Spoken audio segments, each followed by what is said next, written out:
최후의 보루 사법부조차 희대의 악질 범법자에게 무릎을 꿇다.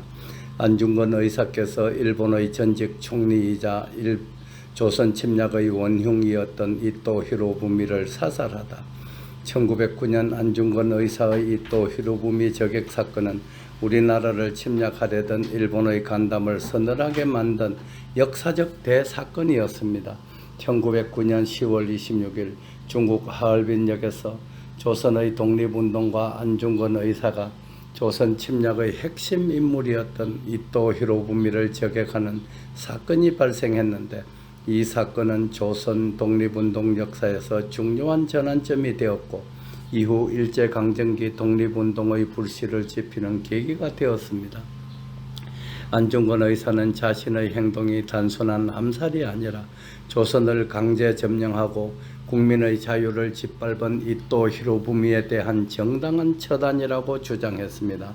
그는 법정에서 당당하게 자신을 의사라고 칭하며 동양평화를 위한 결단이었다고 밝혔지요. 일본은 안중근 의사를 살인범으로 규정하고 사형을 선고했지만 그는 끝까지 자신의 신념을 굽히지 않았습니다. 1909년 안중근 의사의 하얼빈 저격 사건을 자세히 들여다보도록 하겠습니다. 이토 히로부미는 일본의 근대화를 이끈 핵심 정치가였습니다. 그는 일본 최초의 내각 총리 대신, 즉 총리로 4번이나 총리를 역임했으며 일본을 강대국으로 성장시키는 데 중요한 역할을 했던 사람입니다. 특히 그는 1905년 을사늑약을 주도하여 대한제국의 외교권을 빼앗고 조선을 사실상 일본의 보호국으로 만든 장본인이기도 했습니다. 이후 초대 조선 통감이 되어 조선을 일본 식민지로 만들기 위한 정책을 펼쳤답니다. 이토는 겉으로는 온건파로 보였지만 실제로는 조선의 국권을 빼앗는 데 앞장선 강경파 인물이었습니다. 그의 정책으로 인해 대한제국의 주권이 완전히 무너지고 일본의 식민 지배가 본격적으로 시작될 기반이 마련되었기 때문입니다. 이 때문에 조선에서는 그를 일본 제국주의의 핵심 인물로 인식했고 많은 독립운동가들이 그를 처단해야 할 대상으로 여기고 있었습니다. 안중근은 황해도 해주에서 태어났습니다. 그는 어려서부터 유학을 배우며 바른 도리를 중요하게 여겼고 커서는 조선의 독립을 위해 적극적으로 활동하게 되었습니다.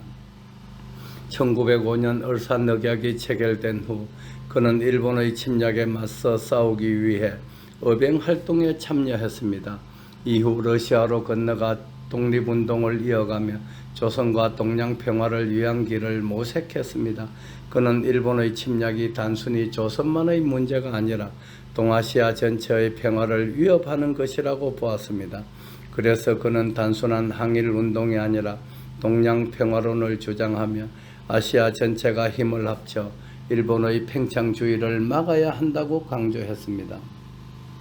이런 신념을 바탕으로 안중근 의사는 이토 히로부미를 처단하는 것이 조선과 동양의 평화를 위해 반드시 필요하다고 판단했던 것입니다.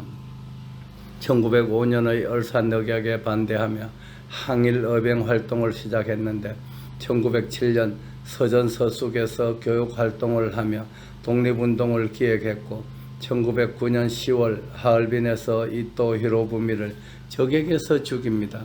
안중근 의사는 단순한 독립운동가가 아니라 동아시아의 평화를 고민했던 사상가이기도 했습니다. 그의 신념은 이후 많은 독립운동가들에게 큰 영향을 주었답니다. 1909년 10월 26일 안중근 의사는 중국 하얼빈역에서 이토 히로부미를 저격했고 이토가 쓰러지자 전 세계인들이 조선에도 귀한 인물이 있다고 놀라워했다는 이야기가 전해옵니다. 안 의사는 군중 속에서 이토가 기차에서 내리기를 기다렸다가 가까이 다가가 권총을 꺼내 3발을 정확하게 명중시켰고 이토는 현장에서 중상을 입고 얼마 지나지 않아 사망했습니다. 그는 체포된 후에도 태연한 모습으로 내가 저격한 것은 일본이 아니라 조선을 침략한 원흉을 처단한 것이다 라고 당당히 밝혔고 일본 경찰은 곧바로 그를 구속하고 재판에 넘겼습니다. 이 사건은 조선뿐만 아니라 전 세계에서도 큰 반향을 일으켰습니다. 많은 조선인들은 그를 영웅으로 칭송했고 일본은 충격에 빠졌습니다. 안중근 의사는 하얼빈 저격 사건 직후 일본 경찰에 체포되었으며 일본은 그를 단순한 암살자로 규정하고 신속하게 재판을 진행하려 했지만 안 의사는 법정에서도 당당한 태도를 보이며 자신의 행동이 단순한 살인이 아니라 조선을 강제 점령한 원흉을 처단한 것이라고 주장했습니다. 1909년 12월 21일부터 1910년 2월 14일까지 일본 군법회의에서 재판이 열렸고 그는 법정에서 직접 동양 평화를 위한 정당한 행동이었다며 자신의 신념을 밝혔습니다. 또한 이토 히로부미가 저지른 15가지 제목을 법정에서 선언하며 일본의 침략 행위를 강하게 비판했습니다. 그러나 일본 법원은 그의 주장을 받아들이지 않았고 1910년 2월 14일 사형을 선고했습니다.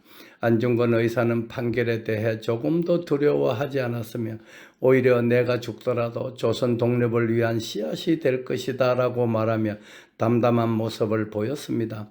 이후 그는 리순 감옥에 수감되었고 1910년 3월 26일 오전 10시 일본 당국에 의해 사형이 집행되었습니다. 그의 나이 31살, 그는 행장의 이슬로 사라졌지만 그의 숭고한 정신은 민족의 가슴속에 영원히 아로새겨져 있습니다. 가끔 대한민국에서 벌어지는 사건들은 당군 이래 희대의 악질 범법자가 중국 공산당과 뚱뚱보와 손을 잡고 이 나라를 통째로 도둑질해서 상납하려는 엄청난 일을 저지르고 있습니다.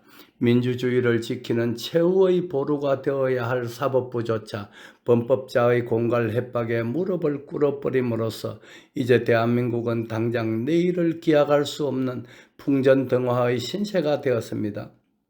이제 우리가 더 이상 역사에 죄를 짓지 않으려면 이번 투표에서 범죄자를 응징하는 수밖에 달리 방법이 없습니다.